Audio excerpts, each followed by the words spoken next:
Noong nakaraang linggo ay marami sa atin ang nagsemana Santa sa labas ng Metro Manila. At gaya ng inaasahan, matinding traffic para sa mga paalis at pabalik na bumungad sa marami.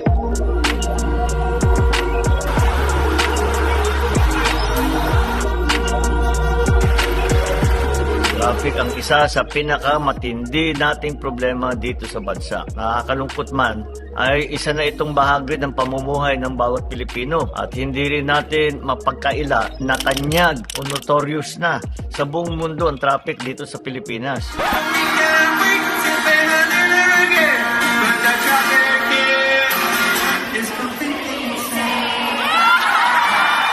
Ilang administrasyon na ang lumipas, sari-saring solusyon ang sinubukan, infrastruktura na ipatayo, merong matagumpay pero hindi naman masyado. Bagamat nakasanayan o nakakalakhan lang, hindi tayo dapat tumigil sa paghahanap ng mga solusyon. Commuter ka man o pribadong sasakyan, tiyak akong makakapag-relate kayo sa usapang ito. Habang patuloy ang paggawa ng ating mga tulay, flyover, skyway, subway, train system at iba pang mga infrastruktura para sa transportasyon. Patuloy naman ang pagdami ng populasyon natin at ang pagdami ng mga sasakyan. Congested ang Metro Manila. Kung kaya bahagi talaga ng pagpaplano ay may develop ang mga kalapit probinsya at syudad. Yan ang mga nakikita natin ngayong mga development. Bulacan, Pampanga sa North at Cavite and Laguna sa South. Kaya pati ang mga kalye at tulay na papunta sa mga lugar na yon ay patuloy natin pinapaganda pa. Pati na rin ang airport. Ang pagkalat at pagparami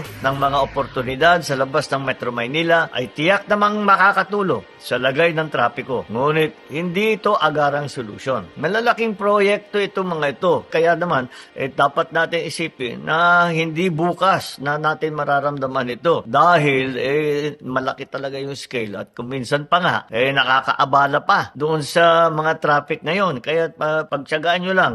Pero pagka nabuo na yan, asahan ninyo, gaganda ang sitwasyon natin.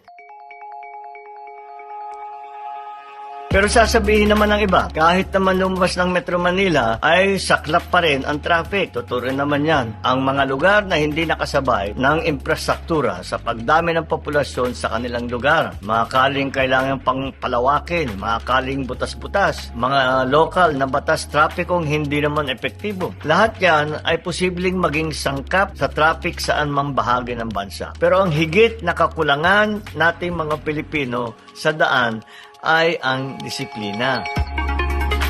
Dapat susunod tayo sa traffic rules para tayong mauubusan lagi ng kalye. May bago mang kalye, kung luma pa rin ang ugali pa rin natin, wala rin. Ang pagbibigayan sa daan ay kailangan pa natin ipaalala sa bawat isa sa ating mga sarili. Ang bagong Pilipino ay disiplinado sa kalye, sumusunod sa batas trapiko, nagbibigay sa kapwa at higit sa lahat, hindi naghahari-harian sa daan. At kapag nakapagbigayan naman tayo, pag pinagbigyan ka, mag-thank you ka lang. Pinadaan ka, mag-thank you ka. Kumaway ka lang ng konti, malaking bagay yan. Pagka ginawa ninyo yun, masasanay tayo sa ganyan. At magbibigayan, siguro mas magandang bigayan pagka ganun. Pag nagte-thank you man lang ng konti. Yan ang kailangan simulan sa aming hanay ng mga nasa gobyerno. Ang pag-aabuso at pagbabaliwala sa batas trapiko ay hindi pribilehiyo ng kasama sa sinumpaan naming mga lingkod bayan. Pangungunahan ng pamahalaan at lahat ng mga ahensya nito ang pagiging disiplinado sa ating mga lansangan.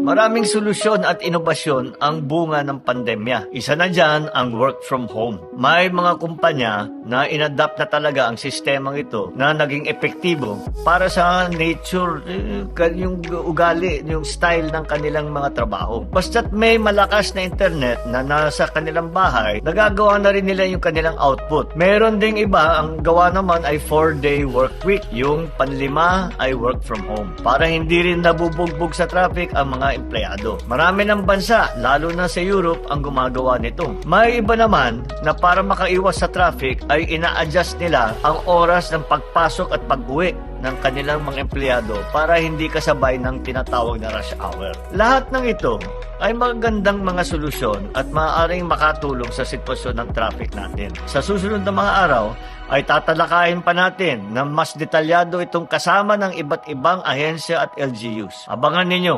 at makikilahok rin kayo kahit sa comment section para malaman namin ang iba niyong mga idea at naiisip ninyo. Ang bagong Pilipino ay sumasabay sa pagbabago ng panahon at hindi nauubusan ng mga solusyon at inobasyon. Higit sa lahat, ang bagong Pilipino ay disiplinado, kaya't makibahagi tayo sa paglutas ng suliraning ito.